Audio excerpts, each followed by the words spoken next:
Most people think monsters live in stories. They don't. They live here, right beside us, on the subway, in churches, behind smiles, hiding inside people you'd never suspect. Angels, demons, half-breeds walking around in human skin while the rest of the world stays blind to it all. Me, I never got that luxury. Name's John Constantine. I was born seeing things nobody else could see. Demons crawling through alleyways, creatures hiding behind human faces. Every day is a war. Heaven against hell. And somehow, I'm stuck in the middle of it. This whole mess really started in the ruins of an old church down in Mexico. Two kids exploring where they shouldn't. Happens all the time. But one of them, Manuel, falls through a hole in the ground and finds something buried beneath the dirt. At first glance, it looked harmless. Just the broken tip of a spear. But this wasn't just any spear. It was the spear of destiny. The blade that pierced Jesus Christ during the crucifixion. An object so soaked in divine power that heaven and hell had been searching for it for centuries. And somehow, this idiot kid found it by accident. The second Manuel touched it, something changed. You could see it in his eyes, like somebody else moved into the driver's seat. He walked away from the ruins without saying a word. His friend called after him, confused as hell, but Manuel just kept walking like he was sleepwalking straight into damnation. Then came the car, full speed, hit him hard enough to kill any normal human instantly. But Manuel didn't die. Instead, some strange mark appeared on his arm, and the bastard stood back up like nothing happened. No fear, no pain, just silence. That's usually how it starts. Far away in Los Angeles, things were already getting ugly. A mother walked into her daughter's bedroom and found the girl hanging from the ceiling with a smile that didn't belong to any human being. Possession, and not the cheap kind. By the time I got there with Hennessy, the whole house already smelled like sulfur and death. Father Hennessy was one of the few priests who actually knew what was out there. Problem was, even he couldn't handle this one. The demon inside that girl was powerful, ancient, angry. I walked into the room while the family stared at me like I was supposed to have all the answers. Truth is, most days I'm improvising. The girl was tied to the bed, thrashing around like the thing inside her wanted to tear free. The room itself felt wrong, like the walls were breathing. I opened the curtains. Sunlight flooded the room. Demons hate light. Then I pulled out my medallion and walked right up to her. Most exorcists pray first. Me, I provoke, gets faster results. I challenge the thing inside her to show itself, and it did. The demon burst through her face screaming, so I slammed the medallion against her skin. Instantly, the flesh started burning. The thing howled. Good sign. A second later, the girl passed out, but the demon wasn't done yet. It wrapped around her neck trying to fight back, so I punched it. Sometimes theology is overrated. That's when I realized something important. This thing was stronger than it should have been. Way stronger. I told everyone to bring me a mirror, and I warned them not to open their eyes no matter what happened. Of course, somebody always ignores the warning. The second one guy, Pete, the curse hit him instantly. Hair turned gray in seconds. Fear spread through the room.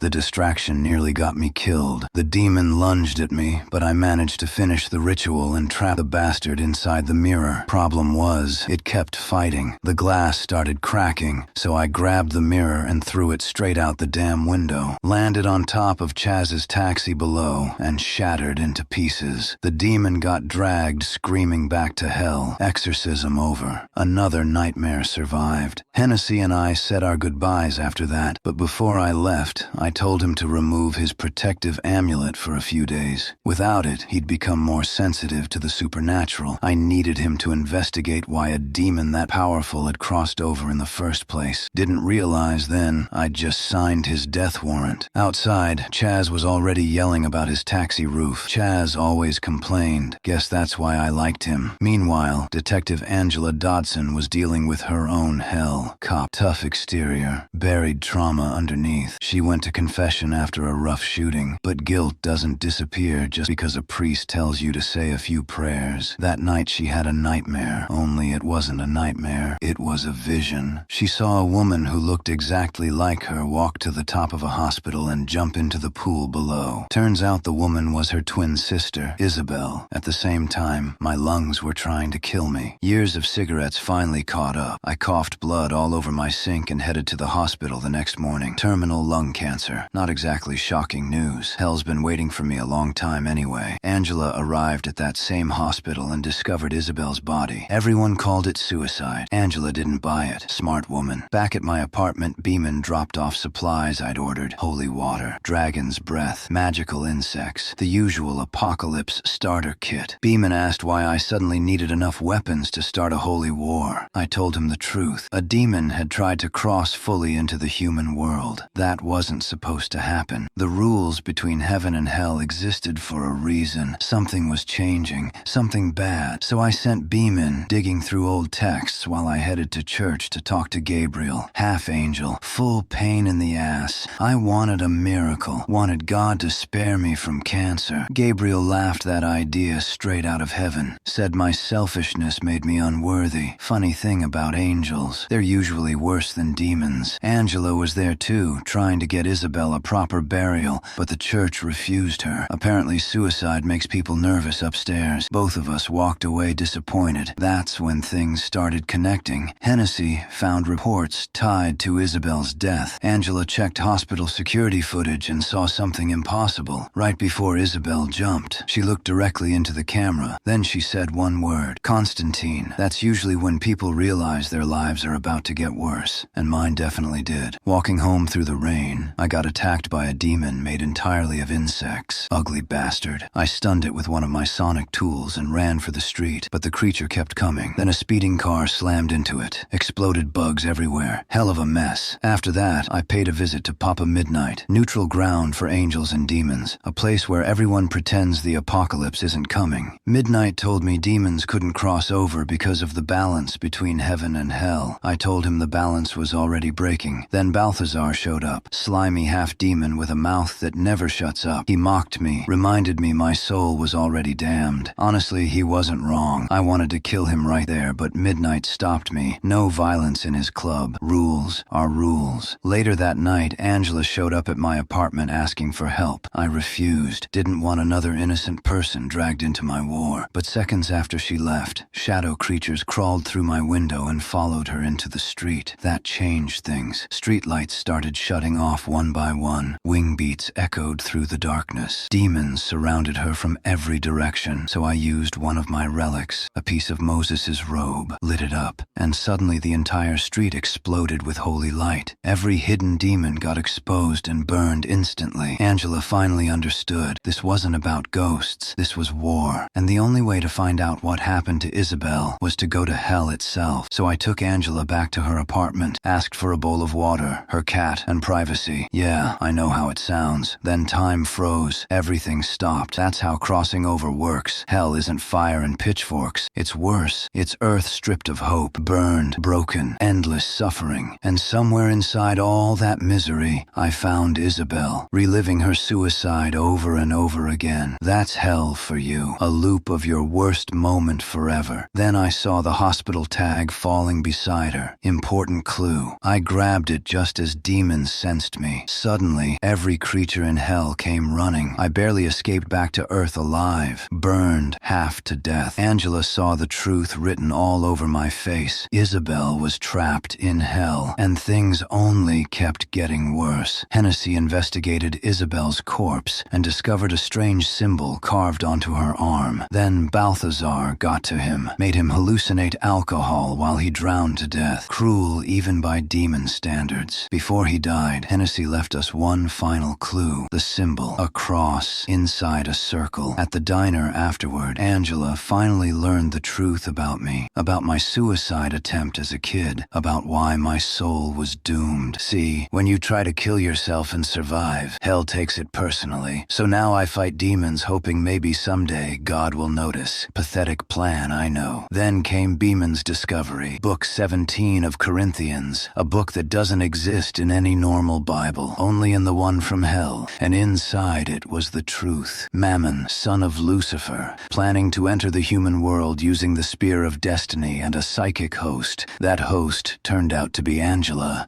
and before we could stop it, Beeman died. Insects crawled out of his body while he suffocated. Balthazar again. At that point, revenge became personal. I restored Angela's supernatural sight through another dangerous ritual, and together we tracked Balthazar down. I beat answers out of him with holy brass knuckles. Turns out Mammon needed God's blood from the spear of destiny to cross over. Everything traced back to Manuel, the kid from Mexico. Before dying, Balthazar revealed Angela was the final piece of the ritual. Then things spiraled fast. Angela got taken. Chaz and I stormed Papa Midnight's place, forcing him to help. Eventually, Midnight gave in and used an old electric chair to help me locate Manuel. The vision showed him at the same hospital where Isabel died. That's where the final battle started. Chaz dropped a crucifix into the hospital's water system while I activated the sprinklers. Holy water rained down across the building. Demons burned alive, screaming all around me. Honestly, beautiful sight. Meanwhile, Manuel drowned Angela in the pool so Mammon could possess her. By the time I reached her, it was already happening. Mammon inside Angela, hell trying to claw its way into Earth. We managed to exorcise him temporarily, but it cost Chaz his life. An invisible force smashed him across the room until there was nothing left to save. That broke something inside me, so I used blood magic to expose the mastermind behind everything, and there he was, Gabriel, the angel himself. Turns out heaven wanted this too. Gabriel believed humanity had grown weak, that suffering would force people back toward God, so he planned to unleash hell on earth. Funny how angels always think pain makes people pure. Gabriel brought Mammon back into Angela and prepared to release him using the spear. I was dying, broken, out of options, so I did the only thing left. I cut my wrists. Time froze instantly, and Lucifer arrived, the devil himself. You'd think he'd be terrifying. Truth is, he was charming. That's what makes him dangerous. I told him Mammon was trying to steal his throne. At first, he thought I was bluffing. Then he saw Gabriel standing over Angela with the spear of destiny. Lucifer got angry, not because he cared about humanity, because nobody steals from the devil. He ripped Mammon out and dragged him back to hell. Then Gabriel lost everything. God stripped away his angelic power. Lucifer burned his wings and threw him down like garbage.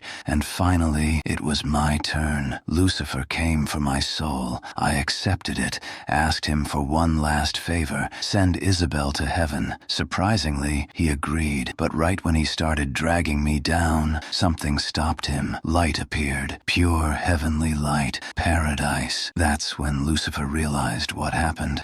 By sacrificing myself to save Angela and stop Mammon, I'd earned redemption. After all these years, I was going to heaven. I even gave Lucifer the finger on the way up. Couldn't help myself. But the devil wasn't ready to lose me, so he reached into my chest and cured my lung cancer. Said he'd wait for me another day. Guess he still thinks I belong downstairs. Maybe he's right. Afterward, Angela and I walked out of the hospital alive. Gabriel survived too, only now completely human, weak, powerless. He handed me a gun, hoping I'd finally become the monster everyone thought I was. Instead, I punched him in the face. Seemed more appropriate. A few days later, Angela and I said goodbye on a rooftop. I gave her the spear of destiny for safekeeping. Probably the worst possible security decision on Earth, but I trusted her. And me? I finally quit smoking. Started chewing gum instead. Never thought I'd live long enough for healthier habits.